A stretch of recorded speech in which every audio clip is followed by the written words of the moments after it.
just when I think my schedule is straightened out, you have a week like the one I just had. And it was crazy. I mean, it was weird in a few times. Like, I had at one point my GPS, the company GPS routed me the opposite direction it normally does around Loop 10, which is around Athens, Georgia. And when I pulled off on the same exit I always do, it told me to go the opposite direction as normal. I made that turn. As soon as I made that turn, no truck signs. Now, it had told me to go on no truck roads before, like pull off of the main road onto this road, onto a road that was a no truck road, but I've seen the signs from the street. This time, it told me, take this turn. And then as I started to go down like 100 feet, that's when the sign popped up. And because I drive at night, I didn't see it until I started to go down the road. And I'm like, okay, time to stop. And then I put on the hazards. And luckily, because it was in the middle of the night, there was only a few cars. So I just put on the hazards with the four-way flashers, waited for the cars to clear out. Then I backed up to the point where I was at the very, very edge of the exit ramp from the road I just pulled off of. And I waited until I saw no headlights. And then I did a blindside back onto that and then turned around and went the other way. But luckily, by waiting for the cars to clear out, it was pretty obvious where I was going. And so cars stopped well in advance, because there was two cars that, as I was making the turn, had stopped way up the exit ramp and given me the room I needed, because they probably were like, what is this guy doing? But, as a four-wheeler driver before I got the CDL, you don't always know what a truck is doing, and you don't always understand that it's because there's a no truck turn or a no truck road or something like that, why it happens. Anyway, a very weird week. So on my Monday, the first day, I started out and, I went in at 9 p.m. and it was pretty good. It was just going to Ellijay, East Ellijay, and then Chattanooga, and then Tryon, which isn't a bad run. It's 354 miles. And, it ends up being a little bit over. Now, I've said in the past that it's up to 10% off. I always, when I'm at the security gate, I'd hit my trip odometer I reset my trip odometer. And then as soon as I come back to the security gate, I take a picture of what the trip odometer reads, because I figure that's a safe place to do it. It's from the security gate. That means you're exiting the property or returning from the property. So that basically gives you only the technically when you're out on the road. If they really want to deduct another 1/10 of a mile for the area from the security gate up to the road and back, a multi-million-dollar company can afford, 1/10 of a mile every now and then, especially considering that, that would be, only like 1/10 of the time, because most of the time, it would be like 0.2 or 0.4 or something like that. Anyway, so nothing really crazy happened on the run on that first day. I went back in. The second day was a little less. It was 265 miles. It was going from the distribution center to Gainesville, to East Ellijay, to Blue Ridge, to Blairsville, and back, which is interesting because you basically start from here. You go up to Gainesville. And then from Gainesville, you go to Ellijay, which is way over here, and then go back to Blue Ridge and Blairsville. So what it does is it took me to Gainesville. Then it had me go south, down 985 to 85 to 285 to 75 to 575, which turns into Georgia or US 515, which is a long way to go around the whole thing. And in order to get where I'm going. So since the GPS system, and when they're estimating miles, they go from zip code to zip code, but then they pay more along the lines of the hub miles, which is what the wheels travel. But and they'll adjust it if there's any discrepancy, but they will only pay a difference. And I was mistaken about this before, so I'm clarifying now. But they will pay what they determine to be the hub miles, which can be off. and I've said in the past, it's up to 10% off on a routine basis. I've been tracking it because I've been resetting the trip odometer, and sometimes it's right under 10. This last week that just got through paying me for was closer to like 3% at most. There was one day where it was like 104 miles off, and that was actually paying me for the previous Tuesday, my previous Wednesday, because I start on Sunday night. But yeah, it was off pretty bad. But anyway, so anyway, that wasn't an issue. I got back, and you would expect that with only 260 some odd miles, they should be able to schedule me something else after that. The thing is, though, driving through the North Georgia mountains and up through there, it's been rainy this week also. Driving through the North Georgia mountains, it slows you down. You end up going up and down, and a lot of the roads will go down to as low as like 45 miles an hour. And even though you're driving in the middle of the night, you're still going slow. So if I was just on the interstate and just on speed limit 65 roads, I could have finished in, probably an hour or two less. But a lot of the roads you go on, especially when you go like on the back roads to Tryon, for example, which is what I did on my Monday, there's like over 30 or 40 miles that is speed limit 45. So yeah, it can take a while. But then after my Tuesday, I had those 2 days in a row where I finished my days in like, 8 to 9 hours of 14. And I'm fine with that because I know that I'm working hard and that kind of stuff. But they were not, the company would prefer me to have more hours afterwards to do a backhaul or something like that. So I got a call from the planner. There's two planners, there's a male and a female. I'm not going to say their names. But the female called me. She was the one on shift. And she asked me, it was about an hour before I went to bed. She said, she said, we have a job that's quite difficult. There's 6 stops, which is usually more than they give you. Normally they only give you like at most 4. And she said, it's 6 stops. It's Gainesville to Ellijay to Blue Ridge to Blairsville to Franklin, North Carolina to Clayton, Georgia, and then back.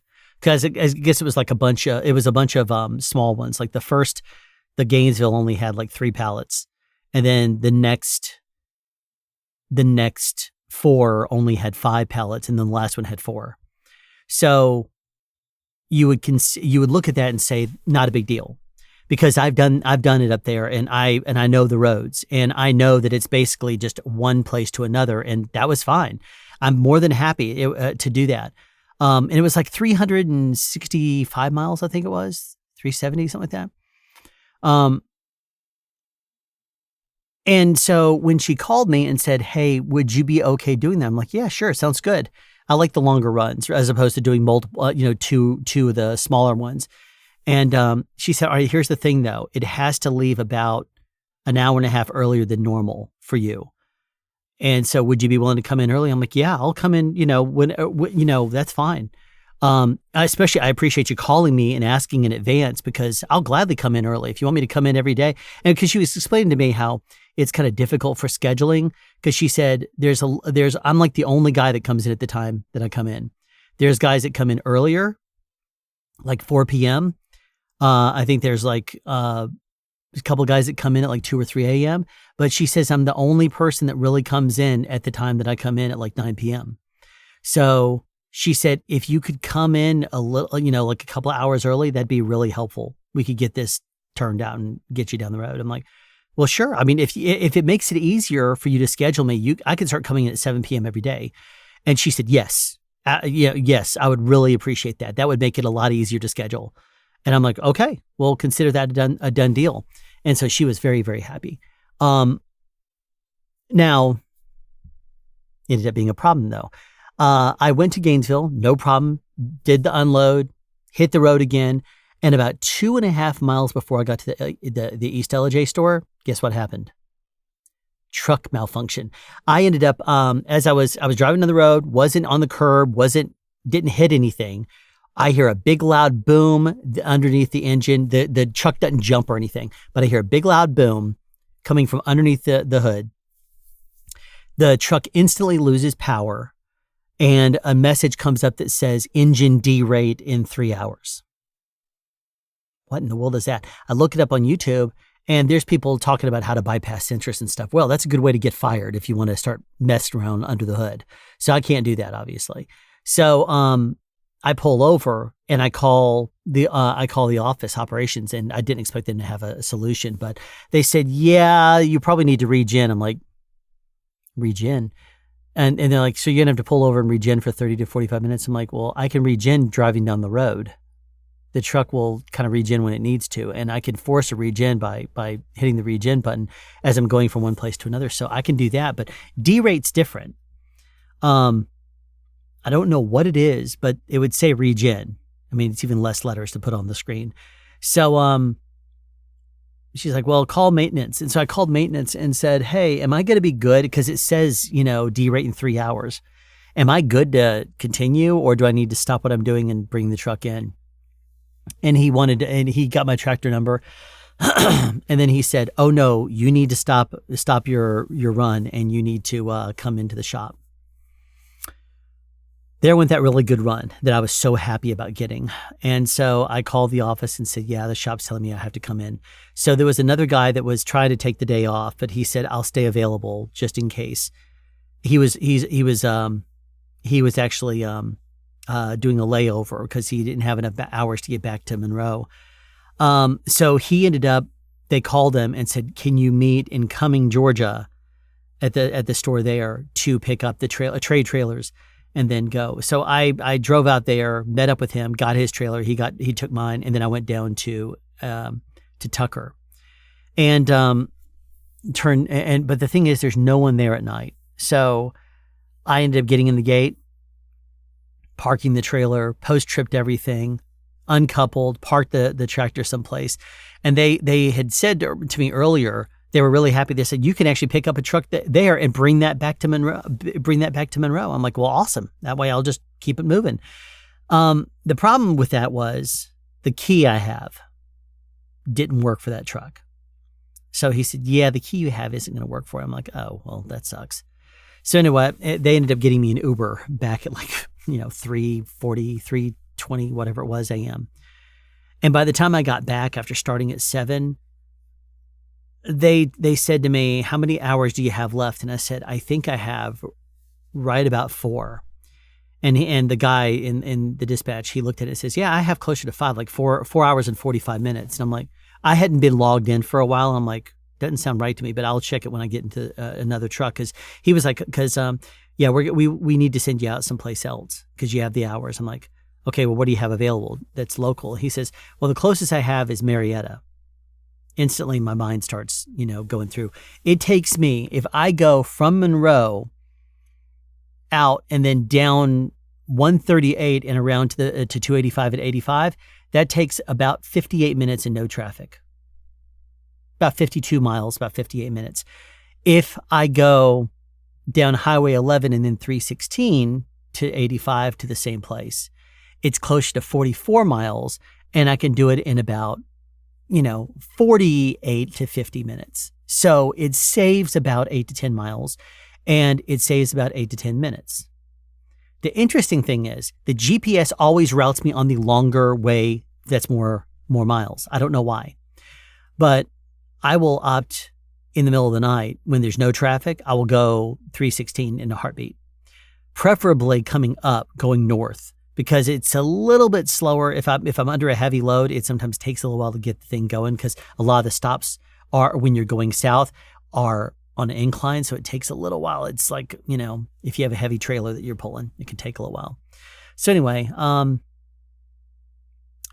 by the time I got back, they had to issue me another truck. And I went at this point and I was like, okay, well, I have to log in on the OmniTrax. And then as I was coming up, I started a pre-trip. I come back around and I get back in the tractor and I look over the OmniTrax and I have less than 4 hours. I have barely less than 4 hours. It was like 3 hours and 58 minutes. And I'm like, because I just got through explaining that it will take me about 50 minutes basically to get around just to the base of 85 and 285. Then from there, it's another 15 miles to 75. And then you have to go up a few exits to get to Marietta. And then depending on where you're going in Marietta, it could be another few miles. So I'm looking at this saying it's going to take at least an hour and 20 minutes to get there in no traffic. And they're trying to dispatch me at 4 a.m. By the time I pre-trip and pick up the trailer, couple it, if it needs fuel, that's going to add like 10 more minutes. By the time I get out of there at the very earliest, it'd be about 4:45, maybe 5. By the time I get through most of that traffic to Marietta, I can hope and pray that they can offload me an entire trailer with 27 pallets. They can offload me in 30 minutes, and then there's no traffic coming back. I would make it. They're not going to be able to offload me in 30 minutes. It's not going to happen. So I at this point, as soon as I saw that I had less than 4 hours left, I went ahead and turned off the engine, went inside and said, I can't do this run.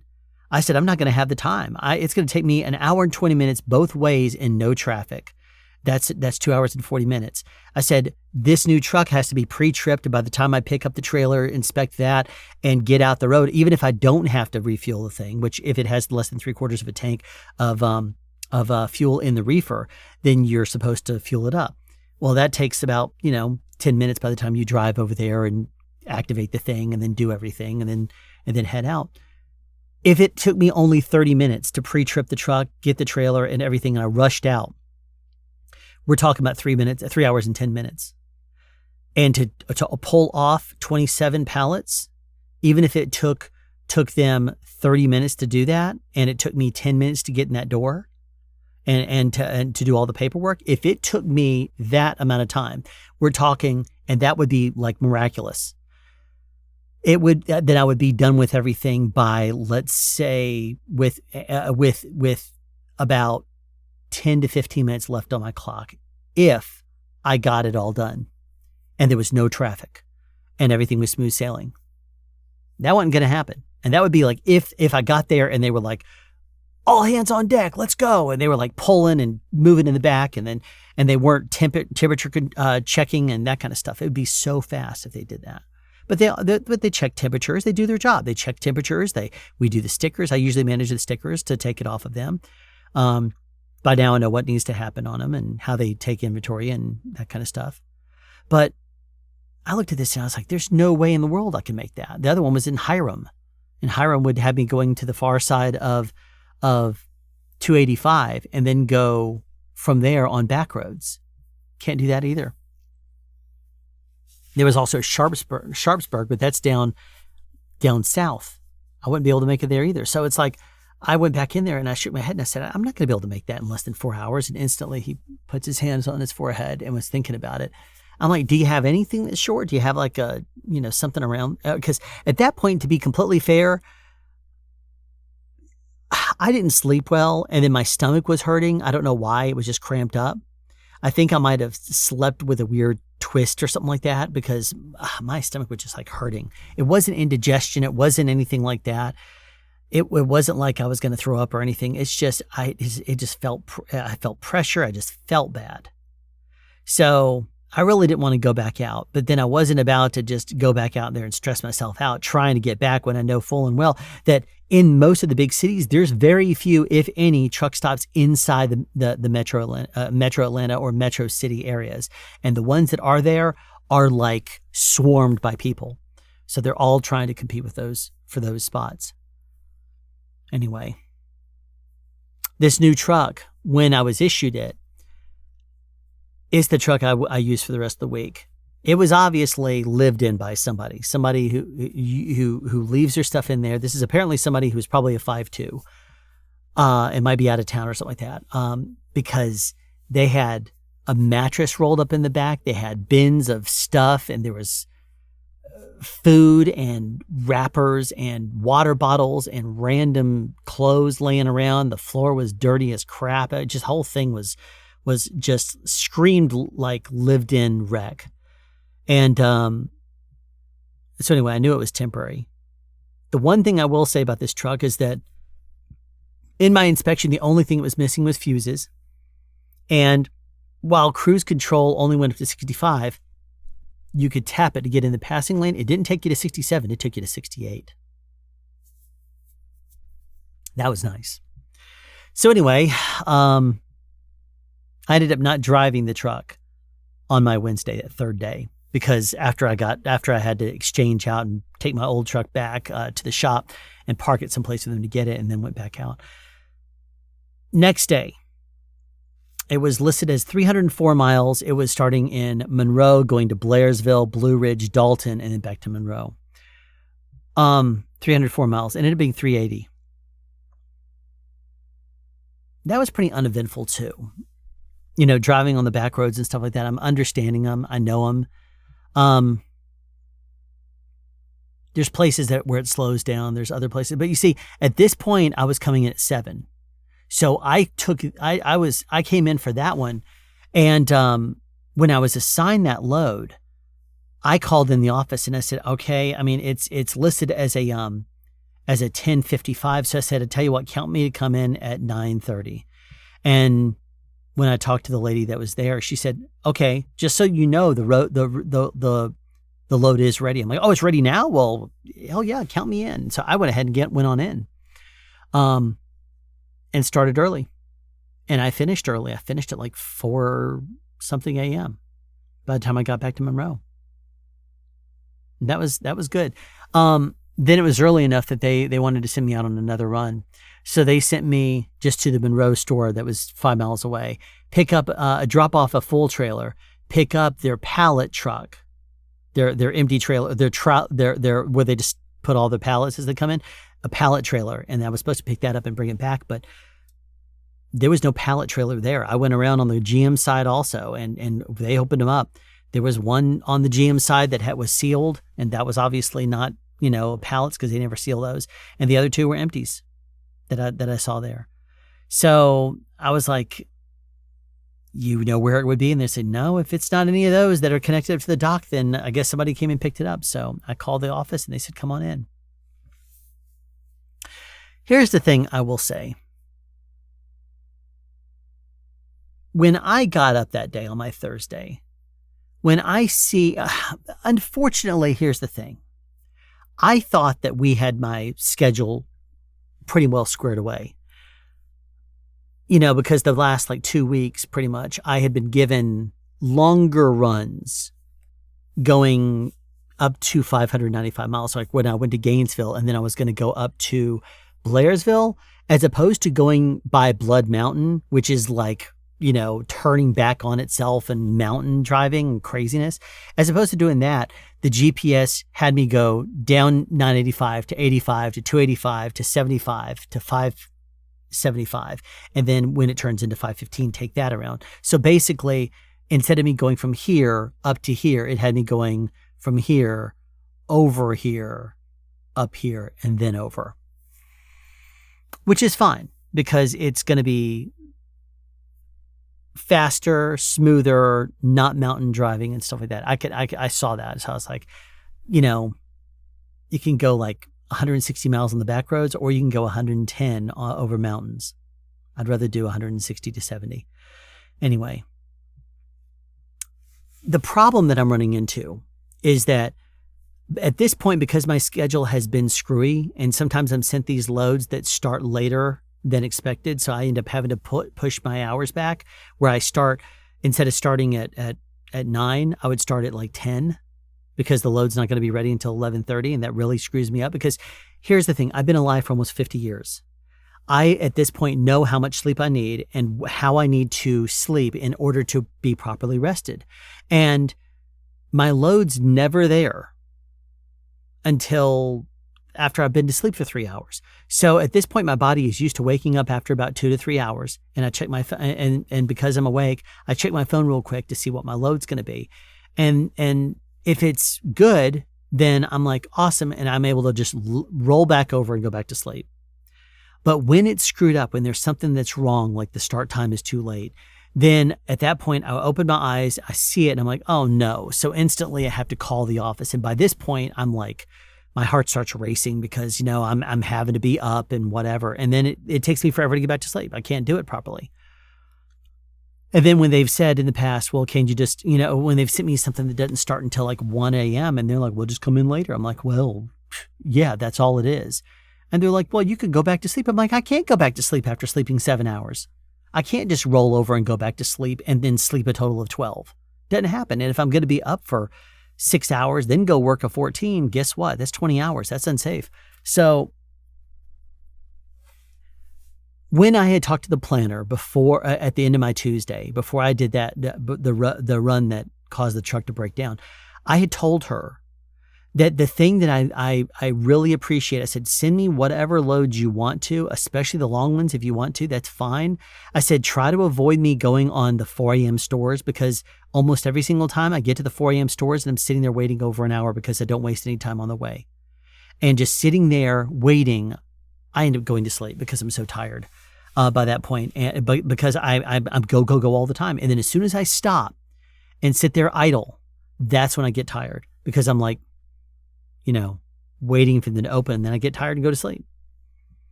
And like I'm trying to fight from dozing, and that's not a good thing to do. So I said, if you want me to start at 7 p.m., do me a favor, avoid sending me out to the 4 a.m. stores. Some of the neighborhood markets are open before 4 or open late. Some of them are just 4 a.m., just like Sam's Clubs. But, and she was like, yeah, I can do that. And I said, please relay it to the other planner too. So that way, when you're not there, everybody understands. She said, okay, no problem. Okay. That led me into tonight. As you can tell, I'm tired right now. You can probably see how heavy my eyes are. And sometimes when I'm demonstrating something that involves my eyes being closed, it looks a little too comfortable, doesn't it? It's because I'm tired. And here's why. I went to bed last night. I had set my PTA for 7 p.m., 1900, so that way I could be in there in time. But I got up after 3 hours into my night because that's my routine now. I naturally do that. And then if my heart gets racing, it makes it difficult for me to get back to sleep. So when my load is screwy and I have to call them up and straighten it out, I wake up. And then getting back to sleep is not going to happen very easily. So anyway, this morning, or last night, I was supposed to, in the afternoon, I was sent this load, and I look at it, and it says 2:34 a.m. So they've asked me to come in at 7 p.m., and then suddenly I'm being sent out on a job that doesn't leave until 7.5 hours, over 7.5 hours after the time I was expecting to be there. I call up the office, and I said, why was I sent a load that leaves 7.5 hours after I'm supposed to be getting there? He's like, I don't know. That's just what you were assigned. I'm like, I can't do that. I've been asked to come in at 7. That's even earlier than my 9. He said, who asked you to come in at 7? And I told him the female planner's name, and he went quiet. Probably wasn't expecting that answer. He says, all right, hold on a second. And he goes and talks to the planner that was on duty, the male. And because I had one job, it was like 130 miles. And it was leaving at 2:34 a.m. Well, when this guy disappears and goes and talks to the planner, that job disappears and another one pops up. But it doesn't leave until 10:30. Sometimes those are ready at like 9. I am so frustrated. I'm like, okay, look, we just got to get this thing squared away, because just when I think my schedule is fine and fixed, because I've had understanding, I was talking to the planner for 37 minutes. I thought we were on the same page. I thought she was going to relay it. But for whatever reason, it fell apart. And then by the time I get this thing squared away and get a more appropriate load, I lay back to bed and my heart is just racing. By then I'm awake. So I can't get back to sleep. So I toss and turn for a while. Then after a while, I go ahead and get up, get clothes on, and I head into work. I get there, as opposed to getting there at 9, which is when I said I'd get there. I got there closer to 8:30, and I started at the truck and I logged into the Omnitrax off duty. And that way it can start, since it's so slow, that way it can start to warm itself up and do its, warm up and initializing all the apps. And then I went into the office and talked to them and said, is the load ready? And they're like, yeah. I'm like, good. said, are you okay with your wellness? I said, right now, but I'll tell you, I'm really tired because by me getting sent these loads, I'm like, I can't be sent a load that's 7.5 hours that I can't leave with until 7.5 hours after I'm supposed to get there. I said, if my day's 14 hours and I work 7.5 more hours, I was like, that's almost a 24-hour day. By the time I drive to and back home, it is a 24-hour day. That's not safe. So I was like, I can't do that. I need to be scheduled properly. And she's like, I get it. So anyway, I said, all right, well, thank you for the paperwork. And I had, first they gave me the wrong paperwork. And I looked at it and said, wait a minute, this isn't right. And then they sent me out. And today was only 317 miles. Well, in the books. It ended up being closer to 350. But they don't pay unless there is a difference of 10% or more. So just to keep things easy, let's just say that the route they give me is 1,000 miles. If it's over 100 miles off, then they'll pay me the difference. So they'd pay me from 110 or 1,100 miles up to whatever it happened to actually be on the hub. Which reminds me that you should always take a picture of your trip odometer, reset it before you go out, or get into the habit of taking a picture or at least marking what your miles are if you go by hub miles on the tractor. Because about once per week, maybe twice per month, well, once per week, about 2 out of the 4 weeks that I've had so far has had some sort of a mess up in the calculation of my miles. So I'm owed money. So I pointed out. And then they end up paying it. But if I just went by the pay stub, then I would never know. So you got to keep track of your miles. You got to keep track of what it is. And when you were paid, you see it as showing up the trip number and the amounts earned and the number of miles you drove. And if that is 10% off, you can tell them and they'll credit it to you. They'll credit you for the balance between 110% and whatever actually it ended up being. So they profit 10% of it. Anyway. But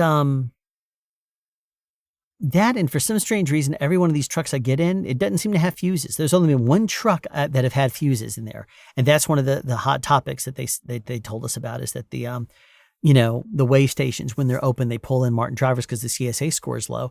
And if they do an inspection, that's almost always the thing that they catch is no fuses in here. Oh, okay. Well, that's bad. We need people to carry fuses on them. And I'm tempted to just start carrying them in my pocket. And then if I'm ever pulled over or in for an inspection or whatever, throw them in I could, if I had the truck and it was mine, I could just leave them in the drink carrier the whole time.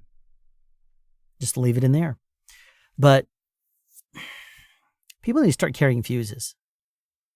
I mean, I check for the triangles, check for the fire extinguisher, and then check for fuses. Those are the 3 things you're supposed to check as part of your in cap, but nobody does it. And even in this filthy truck, I did try looking and I didn't find it anywhere. So I was like, great. But anyway, so that's the latest. I'm off now for 3 days because that's the way they run. Slip seat. There is a catch on this, though, that's interesting. In order for you to get the guaranteed money per paycheck, you have to work all the days of your shift, and you have to do a minimum of 7 trips and or 1,350 miles. If it's your 3 week, you're not going to make it. Because if, let's just say that, the company pays from Wednesday until Tuesday on the jobs that you finish in that time. So if I finish my day, let's say Monday, I'm off Tuesday and then I'm off Wednesday. And if I'm on my week where I'm off I'm on for 5 days and off 2, then I would work 5 days. Of that, though, 4 days would be in the cycle because I start on Tuesday. So Tuesday would be in the cycle. Wednesday would pay on the following week. And so Wednesday, and then I would be off Thursday, Friday, and then I would be Saturday, Sunday, Monday and Tuesday. So that's 5 days. But on the slip seats when I'm doing 3, so let's just say that my last day is Monday again. I'm off Tuesday, I'm off Wednesday, I'm off Thursday. Now Friday, Saturday, Sunday, Monday.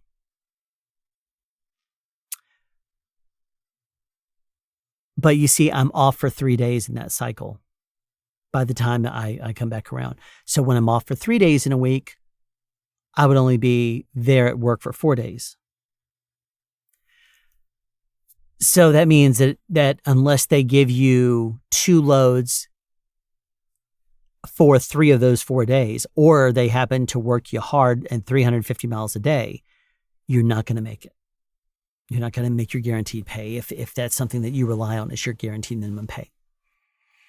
So I wonder if they're aware of that on the slip seat weeks, if you're off 3 days, it can mess you up because 3 days of the week are going to be unpaid off days, and then the other 4 are going to be. And it may be that, you start work on Friday. So Friday, Saturday, Sunday, Monday, Tuesday, that's fine. But as soon as you're off over, like you finish your day on Wednesday morning, then you're off Thursday, Friday, Saturday, and then you start again Sunday, Monday, Tuesday. That's 4 days working. So there's no way for you you're at the mercy of planning. If planning doesn't schedule you to have those hours and doesn't schedule you to have a certain amount of time to do additional jobs, if they sent you on 2 100-mile runs, you would have it in trip format, but you would not necessarily have the hours you would want to have. So there's just different aspects to this that you got to be aware of. I'm starting to figure out their system.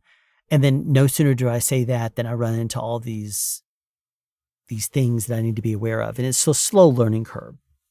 So anyway, that's the latest. Can't really think of anything else. Pretty tired. Thanks for watching.